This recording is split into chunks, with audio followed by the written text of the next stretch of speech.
ကဲငါးထောင်6ထောင်လက်စောက်လေးပြပြပါဆိုတော့ခုမင်းတို့ရဲ့ဟိနေတရဲ့တာချီလိတ်ဆိုင်ခွဲမှာနော်ကဲ9ထောင်6ထောင်ဝန်းကျင်လက်စောက်လေးကနေစပြီးတော့1000ကျော်2000ကျော်3000ကျော်အစားအစာလေးရှိတယ်နော်ကဲကိုမမတို့ရေဒီမှာပြပေးလိုက်နော်9ထောင်6ထောင်ဝန်းကျင်လေးဆိုရင်ဟောတယ်လိုမျိုးလက်စောက်လေးရပါမယ်ဒါလေးဆိုရင်တော့9ထောင်ကျော်လေးပဲရမယ်နော်ကဲဒီလိုမျိုးလွယ်လက်စောက်လေးဆိုလဲ9ထောင်ပတ်ချလေးပဲရှိပါမယ်ကဲ9ထောင်ကျော်လေးဆိုရင်ဟောတယ်လိုမျိုးလက်စောက်အလွယ်လေးရပါမယ်ရှင်ကဲဒီဘက်ကလက်စော့လေးဆိုရင်သူက9000ကျော်ကနေပြီးတော့1000ဝန်းကျင်လေးရမှာပေါ့နော်ကဲဒီလိုမျိုးပလန်တစ်လုံးနဲ့လက်စော့လေးလည်းရပါမယ်ကဲဒါလေးဆိုရင်လည်းသူဆိုရင်1000ဝန်းကျင်လောက်ပဲကျမယ်နော်ကဲဒီလိုမျိုးရွှေထူထူလေးနဲ့လက်စော့လေးရပါမယ်ရှင်ကဲပြီးလို့ရှိရင်ဒီဘက်ကလက်စော့လေးဆိုတော့မနေ့ကဆိုတာမင်းဝတ်ထားတဲ့စိတ်တပန်းလက်စော့လေးလိုမျိုးနော်ကဲဒါလေးဆိုရင်တော့ဗတ်3000ဝန်းကျင်လေးပဲကျမှာဖြစ်ပါတယ်ရှင်ကဲဒီလိုစားစားလေးပေါ့နော်မင်းတို့ရှိမှရှိတာဖြစ်တဲ့အတွက်ကြောင့်လက်စော့လေးဆိုရင်ပလန်ဟိုမှာရေငါပလန်အစစ်ရွှေ73မိတ်အစစ်လေးနဲ့ပလဲလက်စော်လေးဆိုရင်9000ဘတ်9000ကနေစပြီးတော့ဘတ်1000ကျော်2000ကျော်3000ကျော်အစားအစာလေးရှိတာဖြစ်တဲ့အတွက်ကြောင့်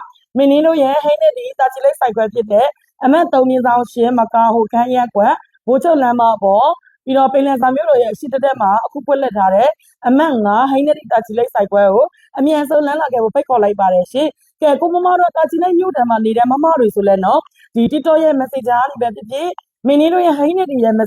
Facebook Messenger ကနေပဲလမ်းမမယ်ဆိုရင်တော့အိမ်ရောက် deliver free နဲ့လည်းပို့ဆောင်ပေးနေပြီဖြစ်ပါတယ်ရှင်အခုဆိုရင်လည်းမင်းတို့မှာ promotion ရက်လေးကလည်း10ရက်နေ့6လပိုင်း2020အထိကိုလည်းထပ်မံပြီးတော့တိုးမြင့်တာဖြစ်တဲ့အတွက်ကြောင့်ကဲလက်စော့ဒီဇိုင်းအစုံလေးပလဲနာလေးတွေကိုမှဈေးတက်လေးနဲ့လိုချင်တဲ့တာချီလန်ရမျိုးတို့ရေမမတို့အမြန်ဆုံးလမ်းလာကြကိုဖိတ်ခေါ်လိုက်ပါတယ်ရှင်